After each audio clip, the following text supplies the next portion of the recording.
Hey everybody, welcome to the Cardboard Cave. I'm here with something that I'm very excited about.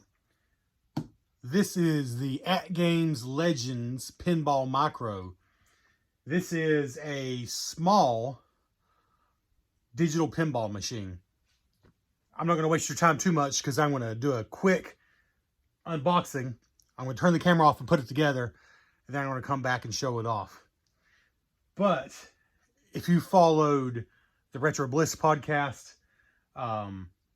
you know that owning some form of a pinball machine has been a dream of mine for decades.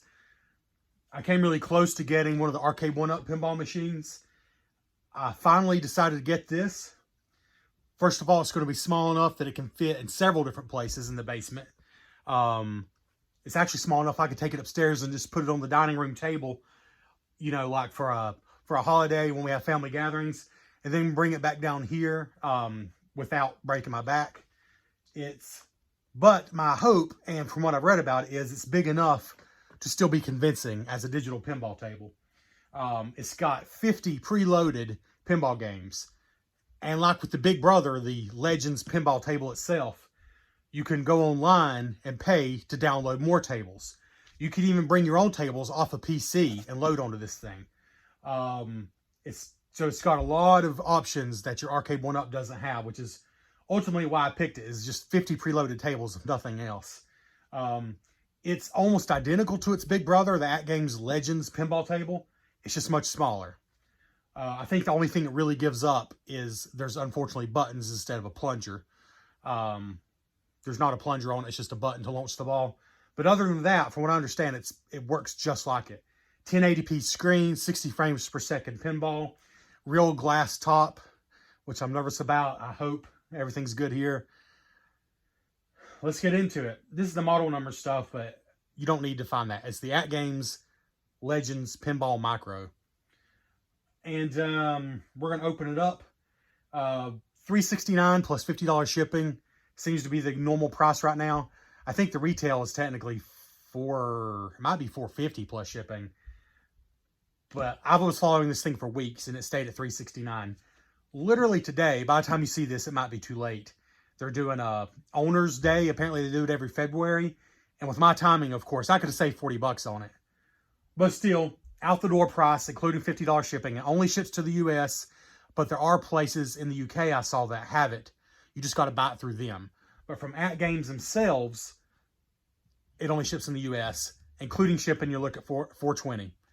And I didn't have to pay tax. I guess that might depend where you live. So that was my total cost, was $420. So this is a serious piece of kit, but it's also about half of what the full Legends pinball table cost. But let's go and open it up. Let's see what we got. I'm going to say the first thing I'm worried about is this piece of tape right here. It says it was examined by the U.S. Customs Border Protection. I don't like to see that. I hope they just took a look and moved on.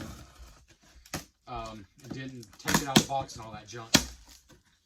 I'm really hoping. That would be disappointing if the Border Protection messed this thing up. Oh, it opened fairly easy. Alright, it doesn't look like they did much to it. I'm going to say straight up, I hope this thing works perfectly and there's no issues. Because I'm not sure that At Games is all that responsive like to emails and things. So I really hope I don't have to contact them. Alright, so let's see here. Inside it looks really well packaged actually. And I know this camera angle is far from perfect, but I'm not going to risk dumping the whole thing out. So I will try to give you a little bit. Alright, as I was saying, to try to give you a better angle. So we got a power cord and the power brick itself. And this is something that nobody ever showed in a video, and I wanted to see, so I'm going to show you. So here's the power brick. And it looks like a pretty long cable there. And then you've got this cable as well. So altogether, I think this is going to reach in any outlet pretty much. It does appear to be packed well. Foam that keeps it from touching the edges at all. Let's see. Got some square corner protectors here.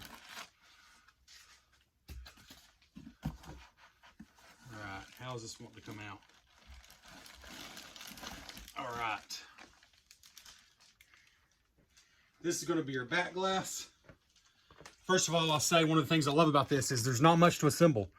You see those 3 metal screws and 3 little wooden dowel rods and an included screwdriver, but it's just a Phillips screwdriver. You could use your own. That's it for hardware. That is it. Not much to assemble. There's a manual that shows you how to assemble it. I've already looked at it online. It does not look bad. Here's the back glass with the speakers.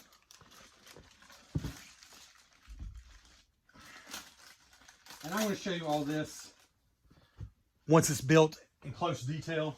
So I'm just going to show you what it's like getting it out of the box right now. More foam protection. Again, this thing is floating in this box because of this foam. It's not touching any edges of the box, and that is very good.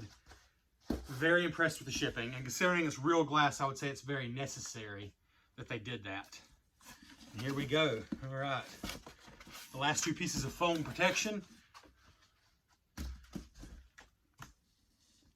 Except for what's sitting on the bottom. Yes, and even the bottom piece is not touching the bottom of the box. It is floating on 4 more pieces of foam. So that's very good. I'm going to carefully remove this.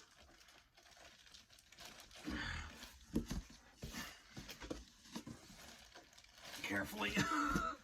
Like I said, carefully remove this. This is obviously the heavy part. I want to make sure I got a good handle on it here. Okay. All right, it's falling over. That's fine. All right. Okay. Pretty heavy, but all the hardware's in here, the wooden cabinet and the glass. Right here. So that's the size of the main unit right there. But we're going to show you everything close up. All right, now, let's show you everything that's in the box. You see, there's nothing else, just the rest of the foam. So you got the unit itself, power cords, of course, or power brick, power cord, and then the back glass, which includes a very small amount of hardware. And that's it. So now, I'm going to put this thing together and be back, hopefully before too long.